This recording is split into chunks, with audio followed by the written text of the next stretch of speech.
Your ScanNCut has a lot of built-in quilt designs, but what if you don't sew? Have I got a solution for you? Hi, I'm Julie, Faith and Balzer, and today I'm going to show you how to use those quilt patterns to make paper quilts. We're going to make really cute paper quilt cards. From the home screen, I'm going to choose Pattern, and then I'm going to pick the built-in quilt designs. Now, these are all covers for more designs. So for instance, here, this is 1 out of 11.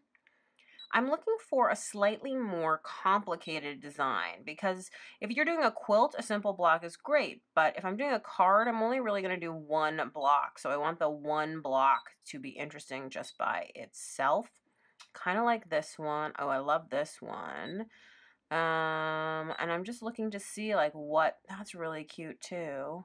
And of course the colors are just indications. Ooh, I like that I wouldn't have to do curves if I did this one. Let's pick this one. So the default size is 8 by 8. That's going to be a little bit large for my card. I actually probably want to make this like 4 1/4, maybe, at my max. So I'm going to bring it down to about 4 1/4 by 4 1/4. Say okay. Now, it's dividing it into 2 colors. If you wanted to do it in 17 colors, you could. I think I'm going to stick to 2 colors, not necessarily these colors. But I'm going to click on my first piece, and you can see all those pieces highlight. And I'm going to say, okay. I actually don't want the seam allowance, right? I don't want the seam allowance because I am not quilting. So I'm going to hit this seam allowance button to get rid of it. See how that line appears and disappears? And then I'm going to hit set. So it'll appear. Now I want to add all of the pieces that are that same color. So I'm going to go to A1, hit the seam allowance button, hit set, add, B, hit okay, seam allowance button, set. So this sort of becomes wrote. We're going to add, I want to do C, okay. And now seam allowance button and set. Now, I'm actually going to go into the editing functions and select everything that you see here because I know this is all from the same pattern paper. Then I'm going to temporarily group them.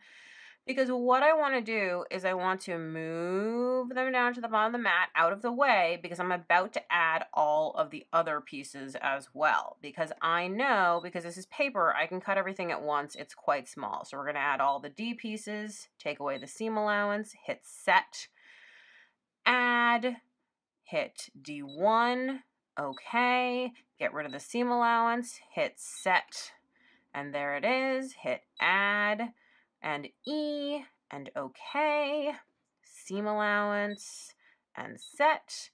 And again, one last thing to add is just F, okay, no seam allowance, let's set it, and now I have all of those pieces there. Now, if I want, I can go ahead and I can do a partial selection so that I'm grouping all of those pieces now so that I have 2 separate groups, which I can move around once I've put my paper on the mat. So I'm going to go ahead and load my paper onto the mat, put it into the machine, and then we'll get started with the cutting. So I've decided to do something a little bit unusual. I have a single piece of pattern paper, but it has 2 very different color areas. So I thought that it would work for this because it'll obviously coordinate, but it has 2 very different color areas. So the same as putting 2 different pieces of paper on. So I'm opening the dust cover, and I am going to just go ahead and load my mat in. Press OK, and then the scan button, and start. I can see the image on the screen, so I can drag my pieces to make sure that they're absolutely going to fit into that green area. And like there's a little bit of green in this corner, so I might actually want to make sure that these don't hit that just to be sure. Also, if I'm worried that anything is kind of close to the edge, I can always ungroup these. And then let's say drag 1 or 2 pieces that are on the edge over. Now, if you had a pattern that you really wanted to like fussy cut, you could do that too because you can obviously see it. And I can do the same down here. I can ungroup it at any time. And then I can take some pieces. Oh, that one doesn't want to get grabbed, but I'm grabbing it anyway. And go ahead and move them into other areas. Like let's say there's too much brown in here for me, for instance, maybe. And if you have a piece that doesn't want to get grabbed, like this one just doesn't want to get grabbed, oh, except then it does. What I was going to say is you can always use the arrow keys, and then you can always also use these adjustment keys to move things too. So there's lots of options for you. So some of these seem like they're kind of browny, but I'm going to be okay with that. The other thing I want to do, of course, is I want to add, go back to pattern, and you want a test cut. So I'm going to grab my test cut and I'm going to move it down into the corner where I'll be able to see it. Okay. And now I'm going to press cut and press the start button.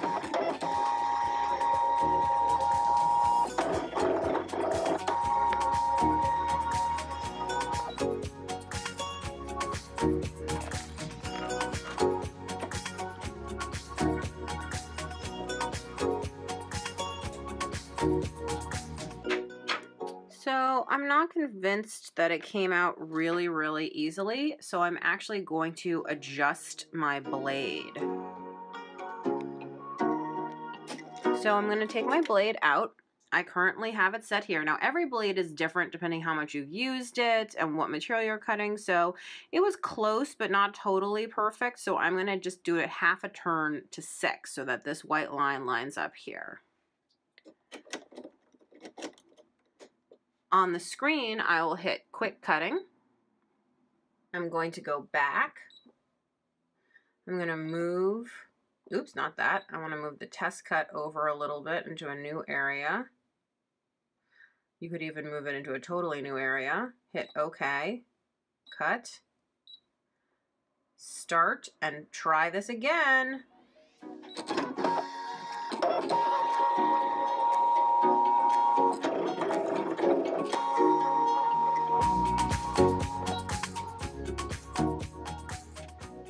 Ah, that popped out beautifully. So now I know that I'm ready to go.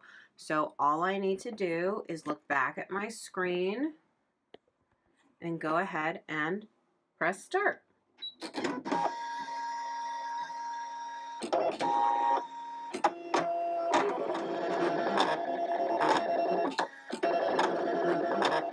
Now that it's finished cutting, I'm going to remove it from the machine. I'm going to take this mat and just take all the pieces off and start making my card.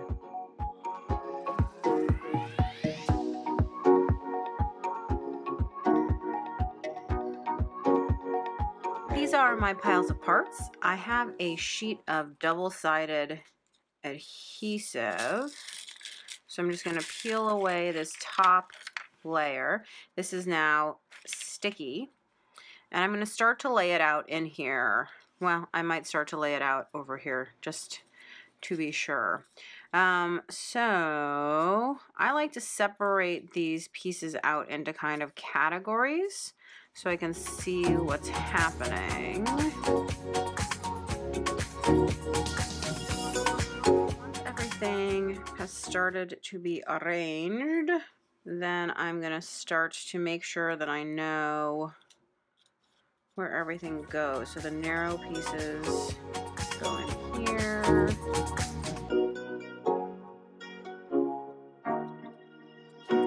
Ta-da! So it's not much of a ta-da. But what I'm going to do now is just transfer this on over because now I know where the edge is. So there's that.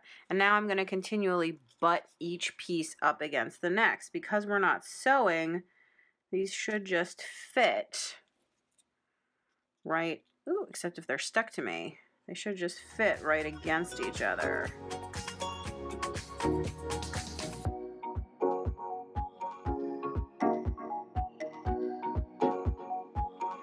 I'm just transferring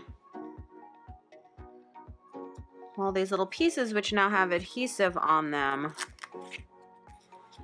over to the new white piece of paper.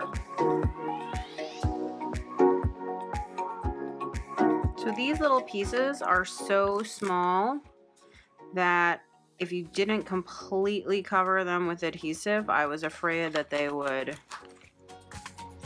get lost.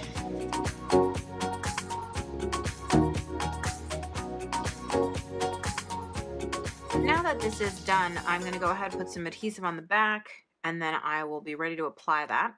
But to make the card, so I have a piece of paper which is 10 by 7 and just fold it in half to make my card base.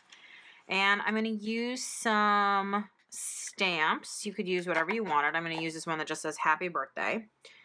And I'm going to ink it up with some embossing ink. This is like a clear ink that allows embossing powder to stick to it. So I'm just looking at the stamp to make sure that it looks like it's wet and there's ink. And about partway down here towards the center, I'm going to just go ahead and stamp my sentiment. Right like that, making sure there's good contact. Pull the stamp off. And then I'm going to, I have just a sheet of deli paper here and some white embossing powder. And I'm using the deli paper just to catch the excess powder because I want to pour the embossing powder over the embossing ink and then shake it off. I'll even just stamp, you know, like stamp it off. And then I'm going to use a paintbrush to just clean up any stray bits of embossing powder that are clinging to my design, just so that it's nice and clean. And I actually think I rubbed off too much, but the good news is you can reapply it. It's very forgiving.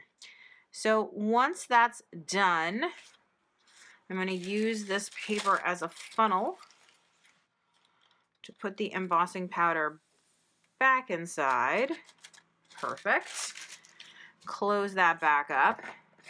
And now I am going to use a heat gun. This looks like a hairdryer, but it's not. And it's going to melt the embossing powder.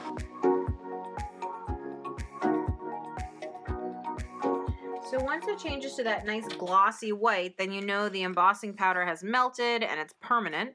So now I have some adhesive on the back of my little quilt square. So I'm going to go ahead and place that down. And now, ta-da! Look at this beautiful greeting card. I think it's absolutely fabulous. It just looks so good. So another idea for you. Thanks so much for watching. For more tips, tricks, and tutorials, be sure to visit my blog at balzerdesigns.typepad.com, subscribe to my YouTube channel, and of course, visit the ScanNCut website at ScanNCut.com.